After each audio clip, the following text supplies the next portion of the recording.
about to meet a very interesting young man with a very interesting story. Artem Kolesov was born in Russia, grew up in a small town about an hour outside of Moscow. Now, he started studying the violin at the age of 6, and very quickly he became very good at it. People started using the word prodigy to describe him, and he collected a number of international awards before coming to Halifax in 2009 to study music at Dalhousie. Picked up a Bachelor of Arts in Music. These days he lives in Chicago, where he's continuing his studies at Roosevelt University. Now, all of that is very interesting, very impressive, but it's not the entire reason he's on our program tonight. From his home in Chicago, we're very happy to welcome Artem Kolesov to the program tonight. Thanks so much for doing this, Artem. Hi, Bruce. Yeah, thank you. Does Halifax still feel like home to you? It's been a couple of years, I guess, since you've lived here. Oh yeah, it definitely feels like home, and I miss it very much. I very often find myself very homesick, and I think of Halifax first before I think of St. Petersburg. Is that right? When was the last time? When was the last time you went to Russia? How long has it been? It's going to be 7 years in October, actually. 7 years. So, yeah.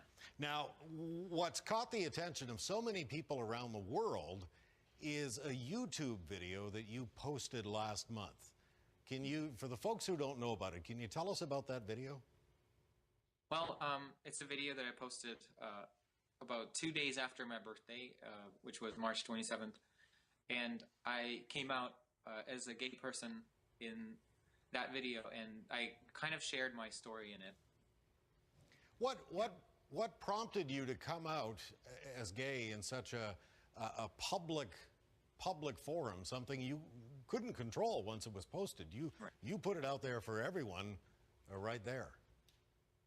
Well, I guess growing up in Russia, I noticed that being LGBT was something that everyone was always afraid to share. And, we don't have people like Ellen DeGeneres or, like any LGBT person that, like that kind of public, display of LGBT community. It doesn't really exist in Russia. Mm-hmm.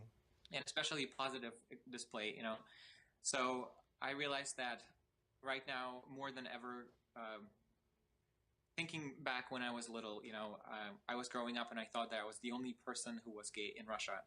And thinking about that, I realized that there are still so many kids in Russia and so many teenagers who think that there's something wrong with them. Mm-hmm. So I thought that maybe by making this video and by saying like, this is how it is, and this is life, and this is very common and normal, So I wanted to kind of support kids everywhere around the world and in Russia. I understand you told your mother about this video just before you posted it. What did she say to you? Well, I came out to my mom almost a month before I made the video, and I wasn't planning on making the video until after I came out to my mother, and her reaction wasn't very positive when I told her that I'm gay, and she said that, don't even say that word, you're not gay, my son is not gay, and it's kind of like, because I grew up in a very religious household, both of my parents were pastors in a Pentecostal church, and for her it was almost like a cursed word, and she was saying, why my child, why my son, So I guess her reaction wasn't as positive as most videos that you see on YouTube where, kids cry and their parents just say, I love you no matter what. And yeah. But you grew up in a household where this was considered a sin, I guess, and you were largely ashamed of this when you were a kid. Yeah, I often heard from my family that it was something that, a lot of very stupid ideas like, 9/11 happened because of the gay people or something very stupid that didn't even make sense, Mm-hmm. And how gay people should be destroyed and how we should just put them on one island and bomb them or something like that. It was something that was normal for me to hear from even some people at my church, and growing up and hearing that, it was definitely very scary to realize that I'm actually the person that they are talking about, you know. And I read somewhere today that you prayed again and again when you were young, asking God to take away these homosexual feelings. Yeah, well, when I first realized that I was different, you know, I didn't know what it was, but I realized I was different from other boys when I was 5. And then when I was 7, I heard from someone that there is such thing as being gay, and I was like, I think that's me, you know, and I started praying, and I was asking God to, you know, change me and to like cure me. So for a long time, even when I was still in Canada, I was praying about that, and until I realized that that's how God made me, and that's what I am. And it was really your time in Halifax where all of this began to change, because you saw more tolerance, more acceptance here, and you realized you could be more open.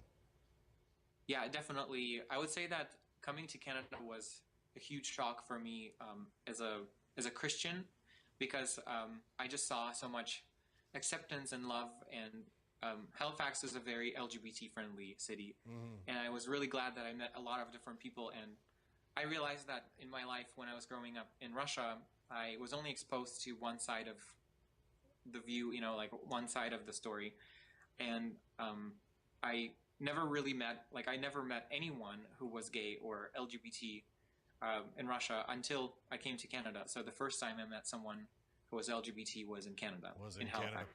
Now, since posting that video, I understand you've received all kinds of warm words and support from all over the world, but you have said that you're afraid to return to Russia for fear of being arrested. Why is that? Correct. Why is that? Well, currently Russia has anti-propaganda law, so you can't tell kids under 18 that being gay is okay, or that present LGBT people in a positive light. So basically, you can actually be arrested or charged by the government, you know, for saying something like that. So you as an accomplished violinist would be a role model, and therefore being gay would not be the kind of role model that the government would want, I suppose, for the kids. Is exactly, that the idea? Yeah. So it is very awful that this law exists, you know, and it's just very inhuman, I'd say. And also, I decided to use my, you know, since I'm in a country where I can freely speak about what I am and express, you know, my views and just share my story without the fear of being arrested or charged or, you know, all these awful things. I decided to use that and actually speak out and just say, that's why my video is in Russian with English subtitles, because I thought that if this video helps at least one Russian-speaking child, then I'm already going to be very happy. Do you think you'll ever go home to Russia again? I'm not sure. I'd say that I'm more afraid to go back because of how my family reacted than I'm afraid to go back because of the government. Have you spoken to your family other than your mother?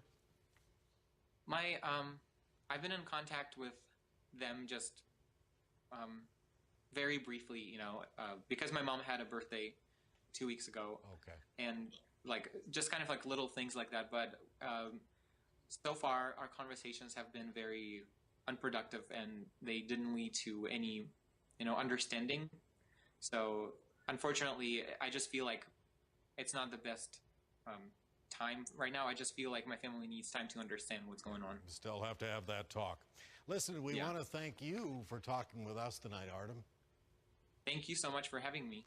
Really appreciate it. Artem Kolesov, a very talented young violinist who publicly revealed his sexuality in a YouTube video last month, but has great concerns about dangerous repercussions at home in Russia. He joined us tonight via Skype from Chicago. Stay with us. We'll be right back.